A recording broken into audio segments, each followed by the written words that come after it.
खानापुरी पर्चा क्या होता है? खानापुरी पर्चा, एलपीएम और कच्चा खतियान, ये सब एक ही होते हैं। देखिए जैसा कि इसमें भरा हुआ है, रैयत का नाम, पिता पति का नाम, जाति एवं पता, एक से अधिक रैयत होने के दशा में उनके नाम, यहाँ पे नाम प्रदर्शित रहता है। जैसे कि इसमें संजोग से एक ही व्यक्ति का नाम है जो है रमा देवी, पति शिव नारायण पासवान, जाति दुसाद, निवासी निजग्राम, और पुराना यहाँ पर खाता लिखा हुआ है 123, जो कि आप कागज़ देते हैं वो लिखा रहता है।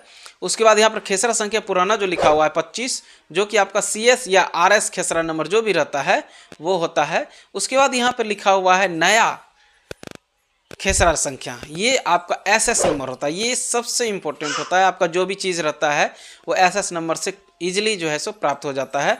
आपको सुधार करवाना हो या जो भी हो, SS नंबर बहुत इंपॉर्टेंट होता है।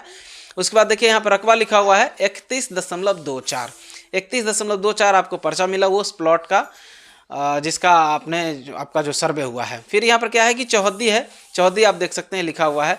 भूमि का वर्गीकरण जो होता है, कृषि धनर यहाँ लिखा हुआ है, कृषि भीट होता है, पहाड़ी होता है, टीला होता है, पईन होता है, मकान में सहन होता है। यहाँ पर जो शेष छोड़कर लगान है, तो यहाँ पर लगान भी निर्धारित किया जाएगा इस सर्वे में।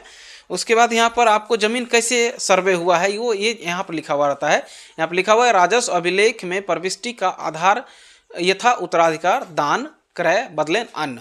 अभियुक्ति कॉलम में किसी तरह का परेशानी रहता है, जैसे केस चल रहा है या कुछ भी, तो वो यहाँ पर टाइटल नंबर लिखा हुआ रहता है, और मोबाइल नंबर, आधार नंबर भी आपका यहाँ पर लिखा हुआ रहता है। आगे बढ़ते हैं। फिर देखिए अगर रकबा कम जाता है तो फिर आपको करना होता है दावा, दावा आपत्ति, जिसको हम प्रपत्र 8 भी बोलते हैं। एलपीएम को हम प्रपत्र 7 बोलते हैं और दावा आपत्ति प्रपत्र 8 होता है। ये दावा आपत्ति क्या होता है और इसकी ज़रूरत क्यों पड़ती है? इसकी ज़रूरत इसलिए पड़ती है क्योंकि जब आप सर्वे के लिए पेपर देते हैं तो हवाई सर्वे के माध्यम से आपकी ज़मीन का रकबा रहता है, तो फिर आपको उसमें दावा करना रहता है कि नहीं मेरा कागज़ ये है और मेरा जो है सो आपने एलपीएम